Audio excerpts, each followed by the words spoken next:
बिस्मिल्लाहिर्रहमानिर्रहीम। अस्सलाम वालेकुम। Hello everyone. उम्मीद करता हूँ आप सब खैरियत से होंगे।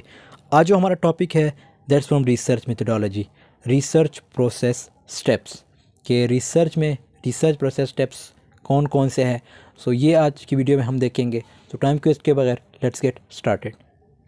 Research process steps. The research process consists of a series of systematic procedures that researcher must go through in order to generate knowledge that will be considered valuable by the project and focus on the relevant topic. To conduct effective research, you must understand the research process steps. तो हर चीज़ को करने के लिए एक process होता है। Same अगर आपने रिसर्च करनी है तो रिसर्च का भी एक प्रोसेस है। Here are a few steps in the research process to make it easier for you. तो कुछ स्टेप्स हम देखेंगे अब इसमें। जो पहला स्टेप है आइडेंटिफाई द प्रॉब्लम, जिसको हम फॉर्मुलेशन ऑफ रिसर्च प्रॉब्लम भी कहते हैं। फाइंडिंग एन इशू और formulating a research question is the first step. A well-defined problem will guide the researcher through all stages of the research process, from setting objects to choosing a technique. There are a number of approaches to getting insight into a topic and gaining a better understanding of it, such as a familiarity survey, case studies, interviews with a small group of people, observational survey. अब identify the problem से क्या मुराद है, या formulation of research problem है क्या। Research problem एक ऐसी चीज़ है means that you would like to research, जिस पे आपने रिसर्च करना। On what is the question which is in there in your mind, कि आप में के माइंड में कौन सा क्वेश्चन है before you want to carry on a research on it, जिस पे आपने रिसर्च करनी हो। Now this particular area should be of your interest, और जो जिस चीज़ पे भी आपने रिसर्च करनी हो उसके लिए बहुत ज़रूरी है कि आपको उस चीज़ में इंटरेस्ट होना चाहिए। You should be extremely passionate about it, आपको पैशनेट होना चाहिए, मतलब वर्क को करने में इंजॉय, मतलब आपको इंजॉय करना चाहिए। ये नहीं कि आप जो है जिस चीज़ पे रिसर्च कर रहे हो आप उसमें जो है बोरियत फील करते हो। So then this research will be fruitful for you, और ये फिर आपके लिए फ्रूटफुल भी होगा। You will be giving your 100% carrying out this research. इसमें फिर आप अपनी 100% भी दे सकते हैं, मतलब आप पूरी मेहनत करेंगे। अगर आपका किसी चीज़ में इंटरेस्ट है तो ऑब्वियसली उस काम को करने में आप फिर अपनी 100% जो है देते हैं। If I am eagerly to know what are the possible causes of panic, I should start with this research question. What is the question? What are the possible causes of panic attack? So you need to have a research problem. आपको पता होना चाहिए आप किस topic पे research करना चाहते हैं। तो ये चीज़ इम्पॉर्टेंट है रिसर्च या आइडेंटिफाई द प्रॉब्लम में। सपोज़ पैनिक अटैक की बात की गई या कोई और बीमारी की बात की जाए तो उसके लिए आपके पास ये क्वेश्चन होगा कि what are the possible causes of panic attack, कि पैनिक अटैक के पॉसिबल कॉजेज़ क्या होते हैं। तो ये आपका क्वेश्चन होगा रिसर्च का। तो इसके लिए आपके पास मतलब एक तो आपको इंटरेस्ट, मतलब आपका इंटरेस्ट होना चाहिए उस चीज़ में जिस बारे में आपने रिसर्च करनी है। इसी तरह फिर आप जो है इंटरव्यूज़ वगैरह सेलेक्ट करेंगे, ऑब्जर्वेशनल सर्वे करेंगे, केस स्टडीज़, ये पल्मोनरी सर्वे, ये सब कुछ देखेंगे। So first point is identify the problem या फॉर्मुलेटिंग ऑन रिसर्च प्रॉब्लम। दूसरा पॉइंट है एवेल्यूएट द लिटरेचर। सो अब लिटरेचर जो है क्या है, literature is a theory which have been written on a particular topic, जो किसी ख़ास टॉपिक पे लिखी जाती है। For example if I want to do a research on possible causes of panic attack, I read to know about panic attack. तो मुझे जानना है कि पैनिक अटैक क्या है before I can start my research, कि इससे पहले कि मैं अपना रिसर्च स्टार्ट करूँ तो मुझे बहुत कुछ पढ़ना पड़ेगा पैनिक के बारे में। मतलब कोई भी बीमारी अगर उसके बारे में मैंने रिसर्च करनी है या कुछ भी रिसर्च करना, तो सबसे पहले इंपॉर्टेंट चीज़ है कि मैं उस चीज़ को पढूँ। मैं इतना पढूँ मतलब उस पर जो ऑलरेडी लोगों ने काम किया है उसको देखूँ, लोगों ने उस पर क्या क्या काम किया है, लोगों के रिसर्च पेपर देखूँगा, इवन उसके ऊपर जो बुक्स लिखे हैं, जो अच्छे अच्छे फिलोसफर्स ने जो बुक लिखे हैं उस चीज़ पे, तो वो मैं देखूँगा। तो ये सब कुछ देखने के बाद ये जो है इम्पोर्टेंट है, इसको कहते हैं एवेल्यूएट द लिटरेचर। सो ये पूरे पॉइंट्स में भी आपको यही बात बताई जाती है कि इम्पॉर्टेंट चीज़ क्या है इसमें, कि अगर आपने किसी चीज़ पे रिसर्च करनी है तो आपने सबसे पहले ये देखना है कि भाई उस पर किन लोगों ने काम किया है, उन लोगों के वर्क्स को पढ़ो, उन लोगों के जो गैप्स रह चुके उसको देखो, और उसके बाद जो अच्छे फ़िलासफ़र है उनके वर्क को पढ़ो। जितना आप पढ़ सकते हो जितना आप पढ़ोगे उतनी बेहतर, उतनी अच्छी अंडरस्टैंडिंग आपकी होगी और उतनी नॉलेज आपके पास आएगी। सो एवेलिएट द लिटरेचर का मतलब यही है कि जो लोगों ने लिखा है, जो आपको नेट से मिल रहा है, गूगल से मिल रहा है या यूट्यूब से मिल रहा है, तो वो सब कुछ देखो, ये रिसर्च पेपर पढ़ो, बुक्स पढ़ो, सब कुछ, फिर जाके अपनी रिसर्च स्टार्ट करो। So that means evaluate the literature. अब इसको हम एक एग्जांपल के साथ भी समझते हैं ताकि आप लोगों की बेहतर अंडरस्टैंडिंग हो। सपोज़ मैंने किसी मूवी पे या किसी जो राइटर है या जो प्रोड्यूसर है या कोई जो भी है ऑथर है, उसने अगर कोई नावल लिखा है या कोई मूवी लिखी है, रिसेंटली हम एग्जांपल लेते हैं जो ज़रार मूवी आई है उसकी लेते हैं। उसमें क्या है, वो ओबियसली कौन सा हीरो है, उसमें शान है। तो उसमें जो चीज़ें यूज़ की गई है, उसका जो प्रोड्यूसर है, उसकी वो मूवी देखने से क्या होगा। अब मैं वैसे एक एग्जांपल दे रहा हूँ, जो लोगों पे जो इफ़ेक्ट पड़ता है वो क्या पड़ता है कि उस मूवी का क्या इफ़ेक्ट पड़ता है सोसाइटी पे, means what is the impact of that movie on this society, ये चीज़ मैंने देखनी है। So before you begin with your research it is important that you watch those movies या दैट मूवी, कि सबसे पहले आपने क्या करना है, उस मूवी को देखना है, ठीक है। And you have read the, मैं यहाँ पे उस प्रोड्यूसर की बात कर रहा हूँ जिसने लिखी है ना, मैं उसकी बात करूँगा। सो मैं क्या करूँगा, उस प्रोड्यूसर की जितनी भी मूवीज़ है मैं उन सब को देखूँगा कि उनकी मूवीज़ में है क्या। उसके बाद you have read the reviews of the critics about those movies. फिर उस मूवीज़ पे, जो मूवीज़ उस प्रोड्यूसर ने बनाई है या जो डायरेक्टर ने बनाई है, उस मूवीज़ पे लोगों के क्या रिव्यूज़ हैं। You have read interviews of, और आप फिर उस प्रोड्यूसर के इंटरव्यूज़ देखेंगे कि उस प्रोड्यूसर के इंटरव्यूज़ क्या क्या है जो उसने अपनी मूवी से रिलेटेड बताई है। And you have read the other researcher like paper who have done research on that producer movies. फिर आपने ये भी देखना है कि भाई उस प्रोड्यूसर के जो मूवीज़ है उस पे ऑलरेडी कितने लोगों ने रिसर्च की है, उन पे कितने लोगों ने जो है अपना काम किया है। तो ये सब कुछ आपने देखना होता है। तो ये एक बेस्ट एग्जांपल थी कि आपने क्या क्या करना होता है, आपने सब कुछ देखना होता है। सपोज़ अगर वो प्रोड्यूसर है तो प्रोड्यूसर की उस मूवीज़ पे जितनी भी मूवीज़ उसने बनाई उस सब को देखना है कि सवाल क्या था कि what are the impact of those movies या that movie on the society. तो ये चीज़ें आपने देखनी होती है। एवेल्युएट द लिटरेचर का मतलब ये कि आपने जिस चीज़ पे रिसर्च करनी है उससे पहले आपने उन सब चीज़ों को देखना है जो ऑलरेडी जिस पे लोगों ने काम किया है। उसमें बुक्स भी आ जाते हैं और सब कुछ, जैसे जो थीसिस वगैरह हैं, पेपर्स जो रिपोर्ट पेपर जिन्होंने लिखे होते हैं, ये सब कुछ आपने पढ़ना होता है। Create hypothesis.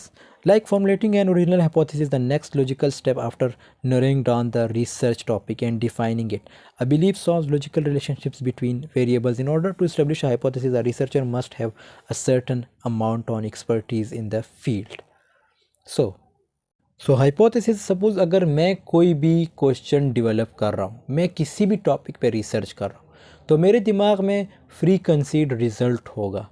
Suppose I am researching on students, अब तो मेरे दिमाग में एक प्री कंसीड नोशन है कि मेरे रिज़ल्ट यही बताएगा। अगर आप पढ़ाई करते हैं या पढ़ाई नहीं करते तो आपका रिज़ल्ट अच्छा नहीं आता। इसी तरह I am studying the impact of studies on test result, तो मैं रिसर्च शुरू करने से पहले अपने आप को ये बोलता हूँ कि मेरे रिज़ल्ट की फाइंडिंग मेरे अकॉर्डिंग होगी, कि जो बच्चा पढ़ाई नहीं करता उसका टेस्ट रिज़ल्ट अच्छा नहीं आएगा। Suppose I do the research, I get the finding कि बहुत सारे ऐसे बच्चे हैं जो बिना पढ़े भी बहुत अच्छा स्कोर कर लेते हैं एग्ज़ाम में। सो वो चीज़ें ऑब्ज़र्व करके उन्हें याद करके ज़रूरत, मतलब वो जो है चीज़ों को ऑब्ज़र्व करते हैं, उन्हें याद करने की ज़रूरत ही नहीं होती। So may be because they are very observing means they are good observer. आप इसकी एक एग्ज़ाम्पल, ये जो मूवी है 3 इडियट भी आप इसकी एग्ज़ाम्पल ले सकते हैं, जिसमें आमिर ख़ान जो है वो एक अच्छा ऑब्ज़र्वर है, एक मतलब इतनी मेहनत नहीं करता, लेकिन जब भी रिज़ल्ट आता है तो उसका जो है नंबर मतलब टॉप पोजीशन पे होते हैं। तो ये क्या है, ये इसकी बेस्ट एग्ज़ाम्पल है। So hypothesis means a tentative answer which you are having in your mind before you even start the research. Now this answer can be proven true. अब जो hypothesis का जो आंसर है वो ट्रू भी हो सकता है और फॉल्स भी हो सकता है by the end of the research, लेकिन ये आपको एंड मतलब आखिर में पता चलता है रिसर्च के। तो हाइपोथेसिस को टेस्ट किया जाता है पूरी रिसर्च में, और हो सकता है रिसर्च के एंड में जो हमारी हाइपोथेसिस है वो गलत प्रूव हो, या हो सकता है वो सही प्रूव हो।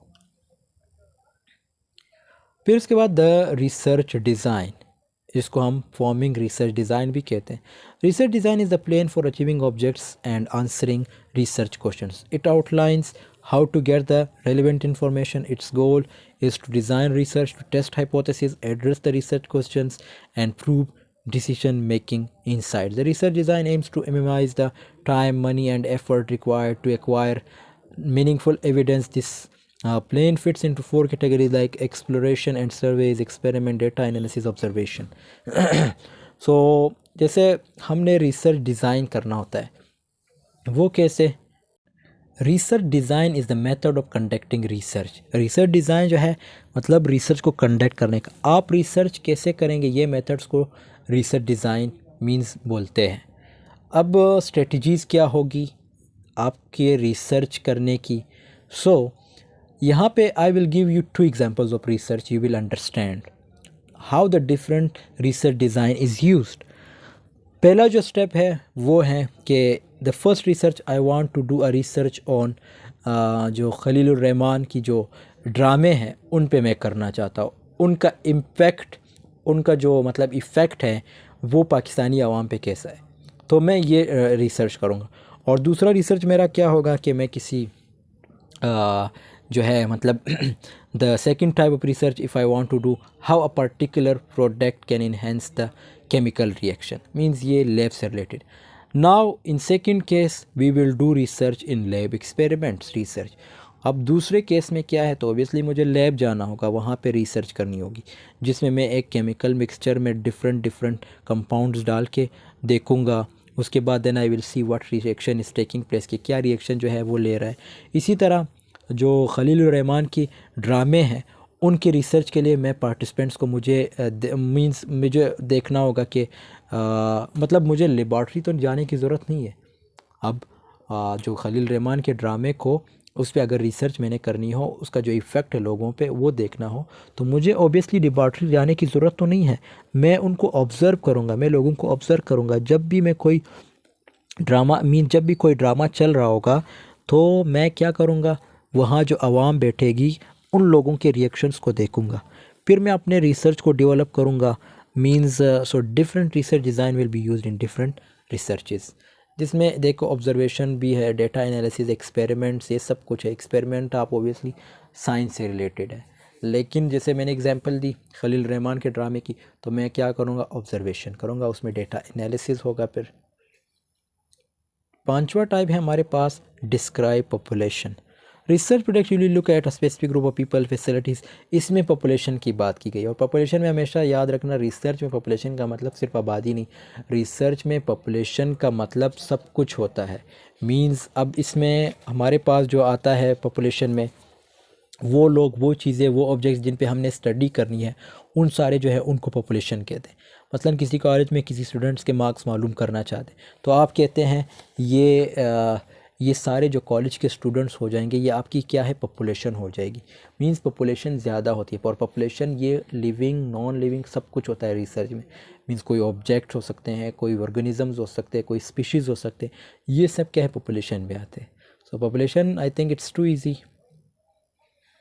फिर इसके बाद डेटा कलेक्शन। डेटा कलेक्शन क्या है? Data collection is an important in obtaining the knowledge और information required to answer the research issue.